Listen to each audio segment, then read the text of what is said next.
నమస్తే అన్న అందరికీ నమస్కారం.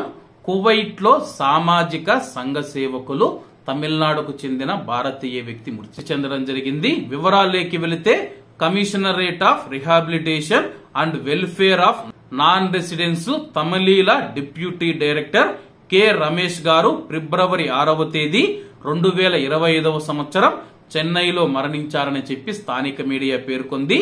అలాగే రమేష్ గారు తన సహాయ స్వభావానికి మరియు ప్రపంచవ్యాప్తంగా ఉన్న నాన్ రెసిడెన్స్ తమిళ ప్రజలు ఎవరైతే ఉన్నారో వాళ్లకు మద్దతు అందించడం, అలాగే వారి వారి దేశాలలో వాళ్ళ యొక్క సమస్యలను పరిష్కరించడం, వారికి సహాయం చేయడంలో ఈయన ప్రసిద్ధి చెందారు.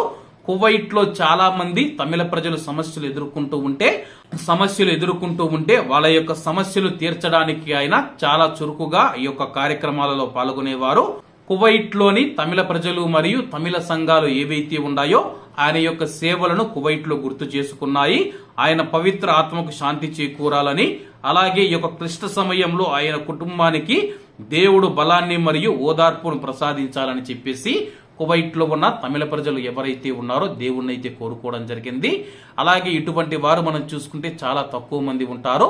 తెలుగులో చూసుకున్నా, కన్నడలో చూసుకున్నా, మలయాళంలో చూసుకున్నా, కేరళ కానీ, ఆంధ్ర కానీ, తెలంగాణ కానీ ఇలా ఏవైతే రాష్ట్రాలకు సంబంధించి అతి తక్కువ మంది మాత్రమే సంఘాల ద్వారా లేకపోతే ప్రభుత్వం ద్వారా సహాయ సహకారాలు అందిస్తూ ప్రజలకైతే దిశానిర్దేశం చేస్తూ ఉంటారు. కాబట్టి అందరూ బాగుండాలి, అందులో మనం ఉండాలి. అందరికీ నమస్తే అన్న, జై హింద్.